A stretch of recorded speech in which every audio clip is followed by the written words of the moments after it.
Hello medicos. तो आज है हमारा ऑब्सकाइनी का वाइवा सीरीज का डे 4। तो क्या होता है कि एग्जामिनर हमसे क्वेश्चन पूछता रहता है और हम बोलते हैं सॉरी सर। आपको बार बार वाइवा में सॉरी बोलना ना पड़े इसलिए हम लेकर आए हैं ऑब्सकाइनी की वाइवा सीरीज। तो आज है उसका डे 4। तो स्टार्ट करते हैं आज का वीडियो। तो फर्स्ट क्वेश्चन क्या है, what are the Leopold's manoeuvre. देखिए, जब हमारी क्लिनिकल पोस्टिंग होती है और जब हमारी पोस्ट एंड एग्ज़ाम होती है तो सबसे ज़्यादा पूछा जाने वाला क्वेश्चन है what are the Leopold's manoeuvre. अरे कोई नहीं है, लियोपोल्ड्स मैन्यूवर एक बड़ा टर्म लगता है लेकिन है एक छोटा सा टर्म। तो लियोपोल्ड्स मैन्यूवर क्या है, इसको ग्रिप्स भी बोलते हैं। तो अगर आपको एग्जामिनर पूछेगा what are the Leopold's manoeuvre तो उनको बताना है कि सर इसमें होते हैं 4 ग्रिप्स। उसमें होता है पहला fundal grip, lateral grip, pelvic grip and Pawlik grip. तो ये क्यों करते हैं, ये करते हैं to determine lie, presentation and position of baby. अगर आपको पता नहीं है लाई क्या है, प्रेजेंटेशन क्या है, पोजीशन क्या है, तो ये हमने थर्ड वीडियो में डिटेल में समझाया है। तो आप फटाफट से जाइए और लाई, प्रेजेंटेशन, पोजीशन वाला भी वीडियो देख लीजिए। तो आप डिस्कस करते हैं कि फंडल grip, lateral grip, pelvic grip and Pawlik grip में क्या कैसे हम पता कर सकते हैं कि लाई क्या है, प्रेजेंटेशन क्या है और पोजीशन क्या है। तो फर्स्ट वन इज फंडल ग्रिप। तो दिस इज फंडल ग्रिप। तो फंडल ग्रिप में क्या करते हैं कि हम पहले तो फंडल हाइट देखेंगे और जो ये है अपना यूटेरस का अपर पोल। अगर अपर पोल में बेबी का कौन सा पार्ट है ये देखने के लिए हम करेंगे फंडल grip. Second one is lateral grip. तो लैटरल ग्रिप में क्या करते हैं, हम एक हैंड से स्टेबलाइज करते हैं और दूसरे हैंड से देखते हैं कि कौन सा पार्ट हमें फील हो रहा है। अगर वो हार्ड रिजिड कंटिन्यूस लग रहा है तो हम बोलेंगे बैक है। अगर नॉब लाइक स्ट्रक्चर्स है तो हम बोलेंगे बेबी के लिम्स लग रहे हैं। तो वैसे ही अगर हमने पहले लेफ्ट हैंड से स्टेबलाइज कर लिया है और राइट हैंड से हम अगर पाल्पेट कर रहे हैं तो नेक्स्ट टाइम हम क्या करेंगे, राइट से स्टेबलाइज करेंगे और लेफ्ट से करेंगे पाल्पेट। तो third one is pelvic grip. तो पेल्विक ग्रिप में हम क्या देखते हैं कि बेबी का हेड है वो एंगेज हुआ है या नहीं। तो इसके लिए हमें क्या करना पड़ता है, ये होते हैं हमारे इंग्वाइनल लिगामेंट्स। तो जो अपने दो हैंड्स है तो इंग्वाइनल लिगामेंट्स को हम पैरेलल रखेंगे। अगर हैंड्स डाइवर्ज हो गए मतलब हेड एंगेज हो चुका है। अगर डाइवर्ज हो गए तो हेड एंगेज हो गया। अगर कन्वर्ज हो रहे हैं मतलब एंगेज नहीं हुआ है।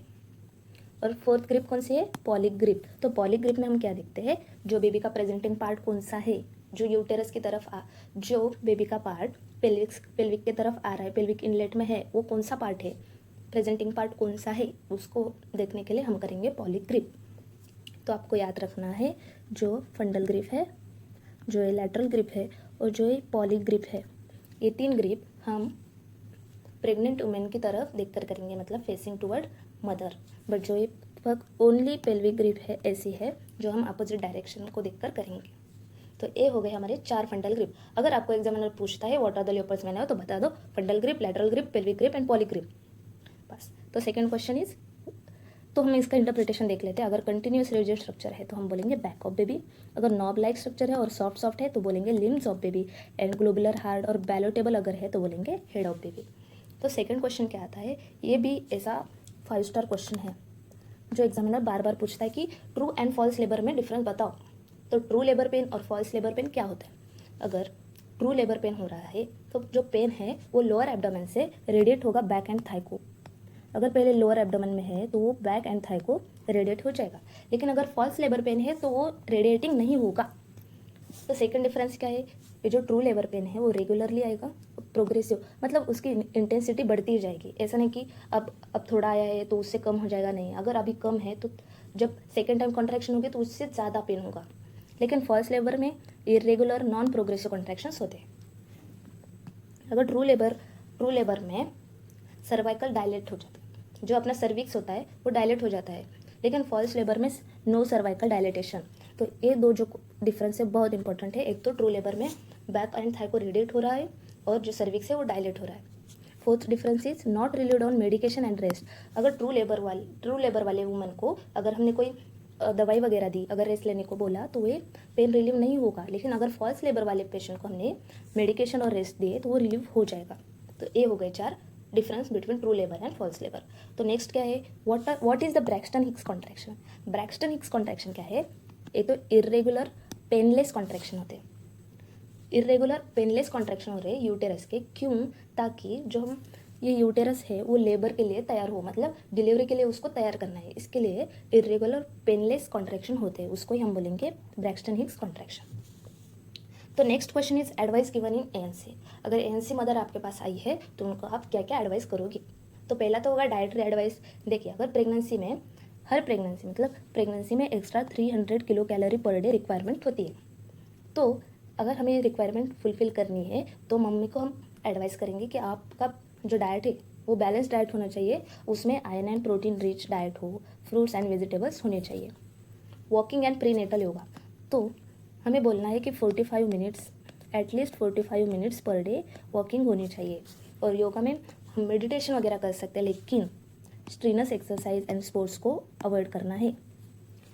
अब आते हैं पर्सनल हाइजीन के बारे में हम क्या एडवाइस करेंगे। रेगुलर बाथ लेने को बोलेंगे, लूज फिटिंग क्लोथ पहनने को बोलेंगे, टाइट अंडर गारमेंट्स नहीं पहनने हैं। अगर हमें केयर लेनी है कि हम बाथरूम में अगर है तो स्लीप ना हो, careful against sleeping in bathroom. और डेंटल केयर के बारे में हम बताएंगे। बहुत लोगों को कन्फ्यूजन होता है कि हाँ हम प्रेग्नेंट है तो एरोप्लेन में जा सकते हैं या नहीं। तो अगर सीवियर अनीमिया है पेशेंट को, अगर प्लेसेंटा प्रीविया है, प्री क्लम्शिया है, और अगर उनको लेबर पेन स्टार्ट हो चुका है, तभी एयर ट्रैवल कॉन्ट्राइंडिकेटेड है। अदरवाइज एयर ट्रैवल कॉन्ट्राइंडिकेटेड नहीं है। तो अदर क्या क्या एडवाइस दे सकते हैं हम कि एएनसी विजिट के लिए डॉक्टर के पास जाओ, बॉडी को हाइड्रेटेड रखो, पानी पीते रहो, मेडिटेशन वगैरह करो, एडिक्वेट स्लीप होनी चाहिए और बैलेंस डाइट होना चाहिए। तो नेक्स्ट क्वेश्चन क्या है कि इन्वेस्टिगेशन क्या क्या करोगे आप एएनसी में। तो first one is blood routine blood investigation करेंगे। उसमें ब्लड ग्रुपिंग देखेंगे, एबीओ एंड आरएच। तो आरएच क्यों देख रहे हैं हम कि अगर आरएच पॉजिटिव है तो आरएच इनकम्पेटिबिलिटी हो जाएगी, अगर आरएच पॉजिटिव है तो इरिथ्रोब्लास्टोसिस फेटालिस हो सकता है, तो इसके लिए हम ब्लड ग्रुपिंग करेंगे। हीमोग्लोबिन देखेंगे, सिफिलिस के लिए VDRL, हेपेटाइटिस के लिए HbS-Ag, अगर हमें रूल आउट करना है डायबिटीज़ है या नहीं इसके लिए शुगर लेवल देखेंगे, और TSH। तो यूरिन में क्या क्या देखेंगे, proteins, sugar and pus cell. अगर प्रोटीन यूरिया हो रहा है तो हम बोलेंगे प्रीक्लाम्शिया इक्लाम्शिया की केस हो सकती है। जेस्टेशनल डायबिटीज़ में ग्लाइकोज वगैरह होगा। और अगर हमें प्रोटीन यूरिया चेक करना है तो हम करेंगे डिपस्टिक टेस्ट। पैप स्मीयर क्यों करेंगे, सर्वाइकल कैंसर के लिए, cancer of cervix, cervical cancer के लिए पैप स्मीयर करेंगे। जो टॉर्च इन्फेक्शन है उनके लिए हम करेंगे सेरोलॉजिकल टेस्ट, जैसे कि for rubella, hepatitis B and HIV। USG करेंगे, एमनियोटिक फ्लूइड वगैरह देखेंगे कितना है, ओलिगो है, पॉली है, बेबी की हाइट वगैरह कितना है। NST और BPP कहाँ इंडिकेटेड होता है, for foetal heart rate check करने के लिए हम NST और बायोफिजिकल स्कोर्स करते हैं। तो NST क्या है, नॉन स्ट्रेस टेस्ट। तो ये करना चाहिए मोर देन 32 वीक के बाद।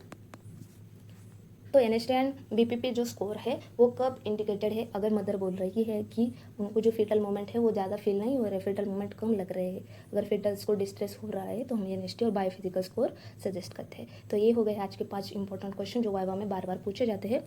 तो थैंक यू। अगर आपको ये वीडियो पसंद आया हो तो like, share and subscribe. Thank you.